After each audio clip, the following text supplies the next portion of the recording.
history, you have Robin Hood, you have the English archers. They shot longbows, the height of a man or a little better. Those bows were in the 120-pound draw range to 150 pounds. They were what was called a war bow. They were effective at 200, 300, even 400 and 500 yards. It was an amazing weapon. It was made of yew. In the Americas, we have Osage, which has similar characteristics. What I shoot today is Osage and bamboo. They discovered when you put a wood that compresses well with a wood that stretches well, you achieved better cast. You had a more efficient weapon than the other army. Today's bow, 44 pounds versus those 120, 150-pound war bows. Now, on the other end of the bow was probably one of the most important weapons as far as the missile, and that was the bodkin arrow. Now, if you look at that point, it had one job and one job only, and that was to pierce chainmail and to pierce armor. Very effective. It's weight forward, so you can see the balance point. This will go up and it will drive home. Now, the other thing, you shoot an arrow at the enemy, well, the enemy would pick it up and they could shoot it back at you. But they designed them intentionally where the tip would come off. It was not glued in place. So what you're saying is if I were the enemy and you were to shoot at me and I tried to pick up the arrow, it would be pointless? Yes! I love it! So, now, you think, well, that's great in the dirt, but what it made it even more effective, you get shot by an arrow in the arm, you would pull the arrow out, but the tip would stay in, beneath the chainmail, beneath the armor, rendering that knight, that warrior ineffective in battle. So that's what made it highly effective. To replicate that medieval knight, we have roofing material. As Robyn's father could attest, in childhood, she stuck many arrows into the roof of her dad's house. I did, he still talks about it. So, a bow, 1/3 the weight of a war bow, an arrow approximately 1/3 the size, 1/3 the dimension for our plate of armor there. Now, how many people think it'll bounce off? How many people think the tip will stick in? How many people think we'll get good penetration 3-4 inches? Yeah. That's all you need, 3 or 4 inches. That's correct. Very good. So let's see. He doesn't piss.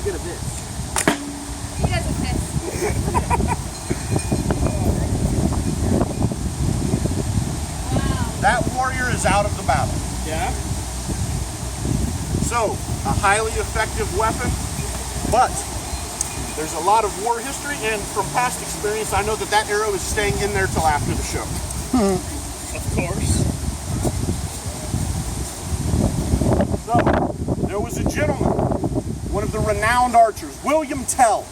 How many people have heard of William Tell? What was William Tell known for? What did he do? Anybody? Anybody? Shot an apple off of his son's head.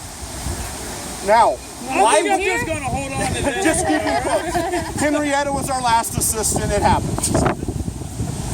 So what you may not know about William Tell is it happened in the year 1307 around the Swiss Alps. So what did William Tell do to choose to shoot an apple off of his son's head? Well, there was a mayor in the town, and it was a foreign mayor who ruled the town, and he'd put his hat upon a pike in the marketplace of town, and everyone who came in was to bow to this hat. William Tell and his son walked in, and they did not bow to the hat. And Gessler, the mayor, took offense at this. And knowing that William Tell was renowned for archery, he said, as punishment, you will shoot an apple off of your son's head. William Tell drew 2 arrows. He put 2 arrows in the ground, and he shot the apple off the head with the first shot. William Tell should have kept his mouth shut right then and there. But the mayor asked him, what was the second arrow for? And William Tell responded, well, if I had missed with the first, the second was to strike you down. William Tell was back in prison. William Tell escaped from the prison ship, and less than a year later, he killed the mayor with that second arrow. So that is the rest of the William Tell story. So now Robyn will replicate the William Tell with our beloved Midas. I love you, Midas. What do you call a good archer. Oh, we can go with great. What do you call a great archer in a high wind? Average. We'll give it a shot.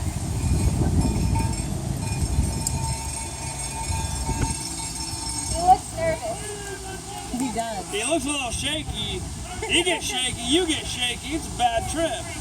Right. Well done. Thank you. He did not die today. He may have died yesterday. Nonetheless, that is exciting stuff. And now we're going to move on to our next trick, which I think we should up the Annie. I'm down. There we go. As in Annie Oakley. Oh. Annie Oakley was famous for her shot in Bill Hickok's Wild Wild West show. Backwards in a mirror with a gun through a card vertically.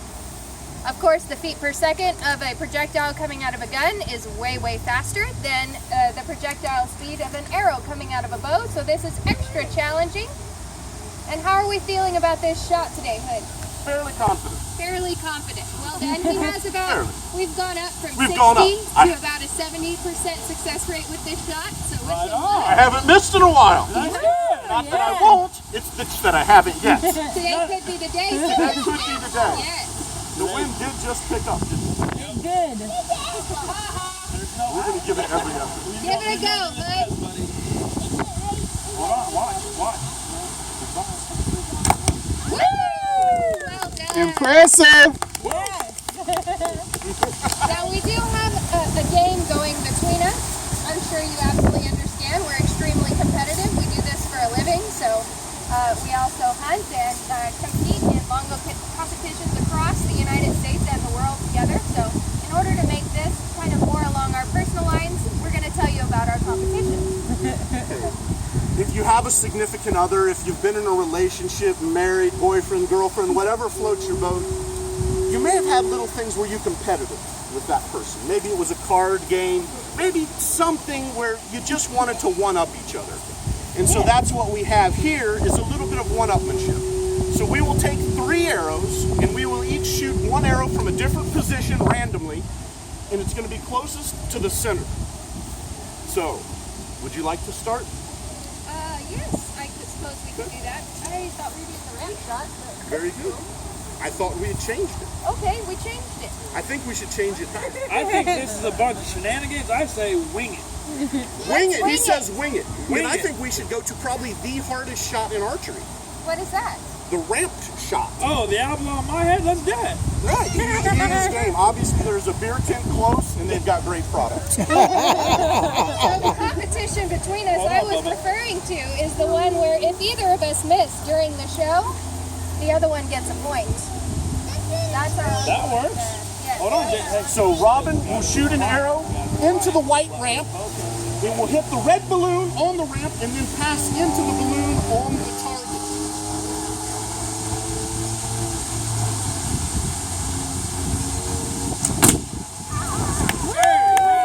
Impressive. Thank you. That is a difficult shot. I'll just put that second arrow back. Yes. Very good. So the English longbow, there was around 3 battles where it proved its dominance. The Battle of Agincourt, and then the Battle of Cressy was probably the most memorable for one-sided battle. The Battle of Cressy. The Battle of Cressy was held in 1346 between the French and the English. English were on French ground, about 80,000 French, about 10,000 English. English longbowmen and a few knights, French crossbowmen, a few longbowmen, and about, how many knights? More than 1,500. About Over 2,000. 10,000 knights. Yes. So, obviously the French outnumbered the English. The French were very confident. They marched all day and night. They got there, they were ready to fight. The English had been there at Cressy, waiting for them, rested, fed, and willing to fight. So, the English knights dismounted and went to the sides of the archers to support them, which was unheard of because knights were very expensive to train and they were the kings of the battlefield at that time. The French hadn't quite realized how effective longbowmen were at this point, so they sent their Genoese crossbowmen up to the front lines. They drew back with their bolts and shot, and the arrows landed at the feet of the English archers, much less range than a longbow. Then the English longbowmen drew back with those arrows that Hood just showed you earlier, drew back and let them fly, and it annihilated the French army. So they kept shooting because the rate of fire for a longbow is much quicker than the rate of fire for a crossbow. At this, the crossbowmen freaked out and they ran away. And at the sight of that, the French knights cut them down. So they were cutting down their own army, which is not that bright, but they were confident because they had more numbers. When this was all said and done, the French had charged not once, not twice, not 3 times, but 15 times. And each time they were devastated. And as the light shone on the battlefield the next day, it was a mangled mess of horses and men and mud. And the French had fallen. On the battlefield lay the flower of the French aristocracy at the hands of the archers. So of course this was unheard of at the time. And Prince Philip had to go back home to France and say to the court, "We lay slain on the field, our knights are slain, and what's worse is that they fell at the hands of men of no worth, the archer." So yay us, we won that one, and that is our history lesson for today. So to put that in perspective, 1 English fell for every 250 Frenchmen. It's a lot. Completely one-sided, and that secured England as the dominant power in Europe for the next 500 years. Correct. So now, who will be the dominant power in this show? Me, I will. Evidently, we've got Team Girl going on. And I think I can count on a few guys here. Yeah. No, smart man. So you will be a happy man. Girl!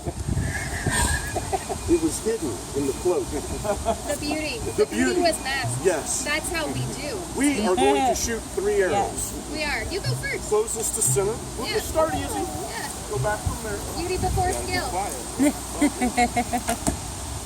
Oh, wow. That's pretty close That to was the really middle. good, actually. I'm gonna take a really good look.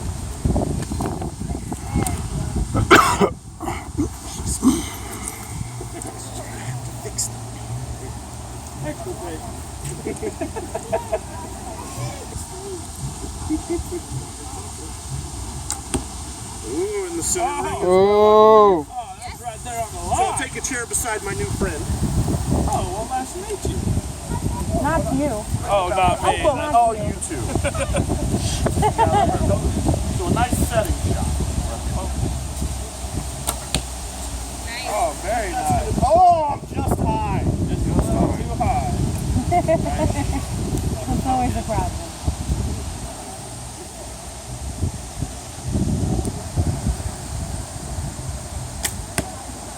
Ooh, it's still looking close.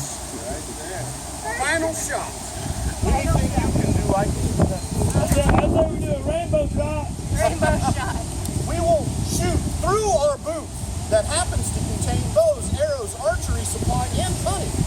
Because we are And honey. conveniently for sale for you, our loving audience. You said air.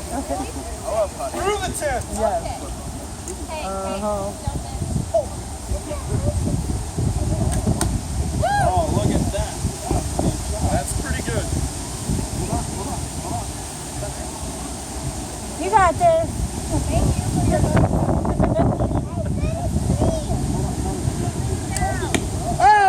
Oh. the winner today. All hail the greatest powerful Hood. Thank you. I will be doing dishes again. As a prize for our loving audience, we will now shoot a commemorative koozie. Yes. There's quarter in sight for weight too. So Not that's today. pretty The big. wind is good and we're cheap. Oh, never mind. The wind is good and we're cheap. Imagine you're on the side of a castle and you're invading the castle because as the audience you're in that position right now.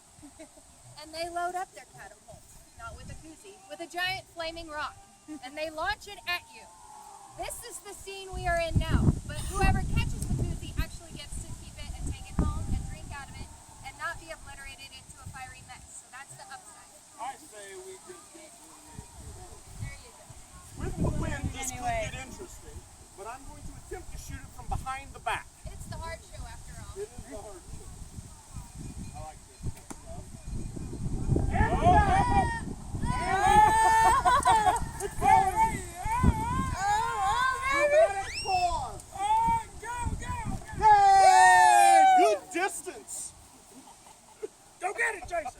Well done. It's he's generous. Oh, how nice. Oh. Good little man. Such a chivalrous night. Well done, young man. Well done. So we've shot one balloon, we've shot two balloons, we've shot backwards for the finale. Oh! I'll let you guess what we're going to do. Shoot all four at once.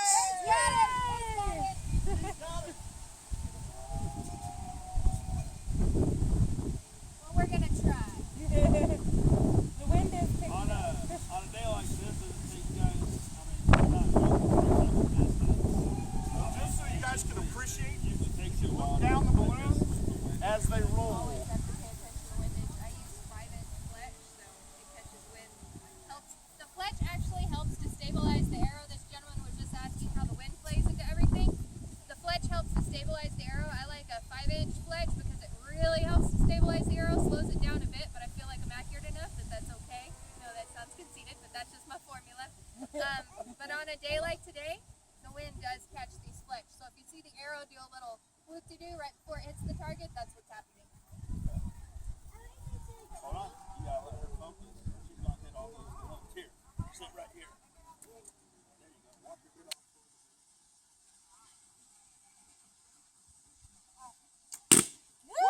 Awesome. Thank you.